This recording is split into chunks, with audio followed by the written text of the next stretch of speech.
6장 11절부터 16절 말씀, 하나님이 기드온을 부르시는 내용입니다. 자, 기드온이 포도주 틀에서 밀을 타작하고 있을 때 여호와 하나님의 천사가 나타났습니다. 그리고 큰 용사여, 여호와님께서 너와 함께 계시도다, 이렇게 말을 했습니다. 그 말을 들은 기드온이 여호와 하나님께서 우리와 함께 계시면 어떻게 이런 모든 일들이 일어날 수 있습니까? 라고 회의적으로 대답을 했어요. 기드온이 이렇게 회의적으로, 부정적으로 말을 한 이유는 당시 이스라엘 상황이 굉장히 암울했기 때문에 그렇습니다. 기드온이 살던 시대에 이때 미디안 민족이 이스라엘을 약탈을 했어요. 7년 동안이나 약탈을 했습니다. 그래서 이스라엘 사람들의 농산물을 다 약탈해가고, 소를 잡아가고, 양을 잡아가고, 나귀를 잡아가고, 이렇게 약탈을 하는 거예요. 그 약탈을 하니까, 수시로 와가지고 약탈을 하니까 생활하기가 힘들죠. 먹고 살기가 힘든 거예요. 그래서 이 기드온이 부정적인 대답을 합니다. 출애굽 시켰다는, 홍해를 갈랐다는, 광야에서 먹여 주셨다는 그런 하나님이 왜 이런 일들을 허락하십니까? 이런 얘기죠. 그래서 이 생활이 힘들면, 삶이 힘들면요, 믿음이 흔들리게 돼 있어요. 그 생활은 너무 안 좋으면 힘들어요. 그래서 생활이 너무 풍족해도 또 믿음이 흔들리죠.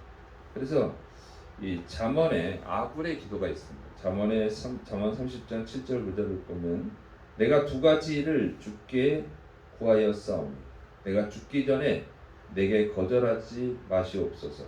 곧 헛된 것과 거짓말을 내게서 멀리하옵시며 나를 가난하게도 마옵시고 부하게도 마옵시고 오직 필요한 양식으로 나를 먹이시옵소서. 혹 내가 배불러서 하나님을 모른다, 여호와님이 누구냐 할까 하오며, 혹 내가 가난하여 도둑질하고 내 하나님의 이름을 욕되게 할까 두려워함이니이다. 자, 그래서 인간은 적절한 그 생활을 할 수 있는 그런 물질이 있어야죠. 너무 가난해도 안 되고 너무 부유해도 안 된다고 합니다. 그래서 경제적인 면을 위해서 기도하는 것도 필요합니다. 그런데 이제 각자가 신앙생활을 잘 할 수 있을 만큼의 그런 경제적인 부유함이 있어야 되죠. 근데 그거는 이제 사람마다 다르죠. 각자 선마다 다른데, 어쨌든 너무 가난해도 인생이 힘들죠. 그런데 하나님께서 이 기드온이 지금 생활이 너무 힘드니까 부정적인 얘기를 하잖아요. 그런데 하나님이 이 이스라엘을 구원하는 구원자로 기드온을 선택을 한 거예요. 하나님이 쓰시는 사람이라고 하면 믿음이 있어야죠. 지금 생활이 어렵고 힘들어도 하나님을 절대적으로 믿고 할 수 있다는 그런 믿음의 얘기를 해야 되는데, 기드온은 믿음 없는 얘기를 하는 거예요. 그동안에 들어왔던 하나님의 역사를 의심하고 있는 거예요. 그런데 하나님이 기드온을 선택했다는 거예요. 이거 참 특이하죠. 우리는 보통 믿음이 있어야 하나님이 쓰신다고 이렇게 생각하고 있잖아요.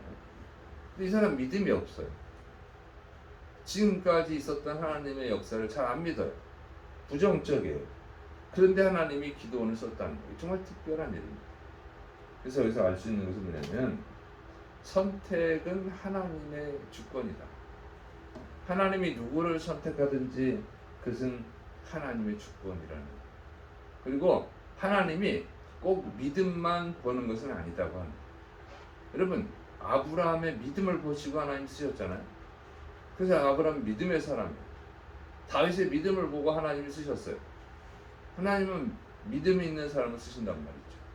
그런데 하나님이 꼭 믿음만 보는 것은 아니라고 합니다. 그럼 하나님 뭘 보시냐? 여러분, 이 기드온도 믿음이 없었지만 예수님의 12 제자들도 믿음이 없었어요. 그래서 예수님이 많이 혼내잖아요. 믿음이 적은 자들아, 왜 의심하였느냐? 예수님 막 책망을 하시고. 그리고 우리는 반드시 믿음이 있어야만 쓰는 것은 아니라고 합니다. 참 특이하죠. 그 성경을 우리가 잘 봐야 돼요. 믿음이 없어도 하나님 쓸 수 있어요. 믿음은 하나님이 주시면 되는 거니까. 하나님이 믿게 하시면 되거든요. 그러니까 믿음도 보시지만 하나님 다른 것도 보시는데, 그러면 하나님은 이 믿음 없는 기드온을 쓰시는 이유가 뭘까? 기드온의 무엇을 봤을까요? 사사기 6장 11절. 여호와님의 사자가 아비에셀 사람 요아스에게 속한 오브라에 이르러 상수리 나무 아래에 앉으니라. 마침 요아스의 아들 기드온이 미디안 사람에게 알리지 아니하려 하여 밀을 포도주 틀에서 타작하더니. 하나님이 보신 것은 뭐냐면 기드온이 밀을 타작하는 거예요. 그걸 보셨어요. 그걸 보고 쓰시는 거예요. 기드온이 밀을 타작하는데 어디서 타작하냐면, 밀은 어디서 타작하죠? 마당에서 해야죠. 밭에서 해야죠. 근데 거기서 타작을 안 하고 포도주 틀에서 타작을 하는 거예요. 포도즙을 짜는 틀에서 타작을 한 것이죠. 그러면 포도주 틀에서 타작을 하려면 어떻게 돼요? 불편함이 있죠. 불편함이 있어요. 좁고, 좁으니까, 그리고 좁은 데서 하려면 시간이 많이 걸리죠. 힘들었을 거예요. 힘든 일을 하고 있는 거예요. 왜 기도는 이렇게 힘든 곳에서 하는가? 넓은 밭에서, 넓은 마당에서 해야 되는데, 왜냐면 기드온이 그렇게 하는 것은 미디안 민족들 때문에, 미디안 도둑들 때문에. 미디안 사람들이 식량을 약탈해 가잖아요. 가축을 약탈해 가잖아요. 딱 보일 텐데, 마당에서 했다가는, 밭에서 했다가는 다 보이니까 약탈해 가고 죽일 거예요. 그러니까 할 수가 없는 거죠. 포도주 틀에선 포도주 틀에 몰래 하는 거예요. 그것도 위험하죠. 거기서 걸리면 죽음을 당하니까. 근데 목숨을 걸고 지금 밀을 타작하는 거예요. 왜? 가족을 먹여 살려야 되니까. 밀을 타작을 해야 가족을 먹여 살릴 수 있거든요. 그래서 가족을 위해서 목숨을 거는 거예요. 하나님이 그것을 본 것입니다. 다른 사람들은 안 해요. 그것도 타작하다가 걸리면 죽고 빼앗길 텐데, 어차피 빼앗기면 목숨이 더 중요하지 하고 안 하는 거예요. 그런데 기드온이 하는 거예요. 가족을 먹여 살리려고. 그래서 하나님은 그 책임감을 보시는 거예요. 하나님은 책임감 있는 사람, 일을 맡겨놓으면 책임감을 가지고 할 수 있는 그 사람을 선택하신 줄을 믿으시기 바랍니다. 믿음이 없어도 선택하는 경우들은 바로 그런 거예요. 자기의 책임을 다하는 사람들입니다. 그래서 베드로도 믿음이 없잖아요. 베드로가 왜 예수님이 베드로를 선택합니까? 밤새 고기를 잡았어요. 한 마리도 못 잡았어. 밤새 그물을 던졌는데 한 마리도 못 잡았는데 밤새 그물을 던졌다는 거죠. 왜? 뭐 때문에 그렇게 해요? 낚시광인가요? 아니죠. 먹여 살려야 되니까. 가족을 먹여 살려야 되니까. 그래서 예수님께서 깊은 데로 가서 그물을 내려라 그럴 때 베드로가 믿음이 있어서 간 게 아니에요. 혹시나 고기 잡으면 또 먹여 살릴 수 있으니까. 그래서 깊은 데 가서 그물을 내렸잖아요. 주여 믿습니다. 고기를 많이 잡을 줄 믿습니다 하고 간 게 아니고, 예수님이 깊은 데로 가서 그물을 내리려니까 내가 밤새 수고해서 얻은 것이 없지만은 주님의 말씀을 따라서 하겠습니다 하고 했잖아요. 믿음이 있어서 하는 게 아니에요. 가족들을 먹여 살리기 위한 책임감으로 합니다. 하나님은 그런 사람을, 책임감 있는 사람을 사용하는 줄을 믿으시를 축원합니다. 왜? 하나님의 일을 맡겨놔도 책임감 있게 할 거거든요. 그거는 책임감 있는 사람은 무슨 일에도 책임감이 있어요. 책임감이 없는 사람은 무슨 일을 해도 책임감이 없어요. 그래서 하나님은 이 책임감 있는 기도원을 쓰신 것입니다. 그래서 예수님 믿는 사람들은 책임감이 있어요.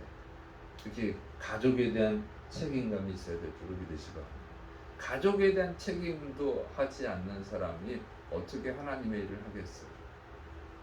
그러니까 목회자도 책임감 있는 사람이 목회자가 돼야 됩니다. 가족도 책임지지 않는 사람, 그런 사람이 목회라면 되겠어요? 안 되는 것이죠. 그러니까 하나님의 일은 바로 책임감 있는 사람들이 하는 것입니다. 그래서 먼저는 가족을 잘 돌봐야 해요. 가족의 경제적 문제를 책임을 져야 됩니다. 가족들이 잘 먹고 살 수 있도록 열심히 일해야 되는 것이죠. 그리고 가족을 위해서 돈 버는 사람은 열심히 돈을 벌고 또 그 벌어온 돈을 쓰는 나머지 가족들은 정말 아껴서 또 잘 사용해야 됩니다. 의미 있게. 이제 그런 모습들을 하나님 보신단 말이죠. 네, 그래서 책임감이 없는 사람은 일단 하나님이 안 쓰신다 이렇게 생각하시면 돼요. 그래서 책임감을 다해야 돼요. 경제적 책임을 다해야 되고 그다음에 또 신앙적 책임을 다해야죠. 가족의 영혼 구원을 위해서. 가족이 믿지도 않는데 신경도 안 쓰고 그러면 전도도 안 하고 그러면 그 사람은 하나님이 안 쓰셔요. 그 사람은 어떻게 쓰겠어요? 자기 가족도 책임지지 않는 사람을 하나님이 어디다 쓰겠어요? 그렇게 무책임한 사람은 안 쓰십니다. 그래서 여러분이 가족이 믿지 않으면 가족 구원을 위해서 기도하시고 전도하시고 어떻게든지 구원하려고 노력을 하셔야 돼요. 그래서 영의 양식을 먹고 여러 가지 방법이 있어요. 지혜를 구하세요. 설교를 틀어놓는다든가 일부러 가족이 듣게끔 찬양을 틀어놓는다든가 그리고 가정 예배를 더 드리자고 한다고 그러던가 어떻게 해서든지 가족 구원을 위해서 힘쓰시고 이 영적인 문제, 육적인 문제를 다 책임지셔야 될 줄을 믿으시 바랍니다. 그러면 하나님이 그 사람을 쓰시는 거예요. 안 돼도 상관은 없어요. 노력은 해야지. 우리가 씨를 뿌리면 그 씨가 언제 자랄지는 아무도 모르는 거예요. 그래서 계속 씨를 뿌리는 일을 하는 그 책임감 있는 사람을 하나님이 쓰시고 더 큰 일에 사용하실 줄을 믿으시길 바랍니다. 기도하겠습니다. 사랑이 많으신 하나님 아버지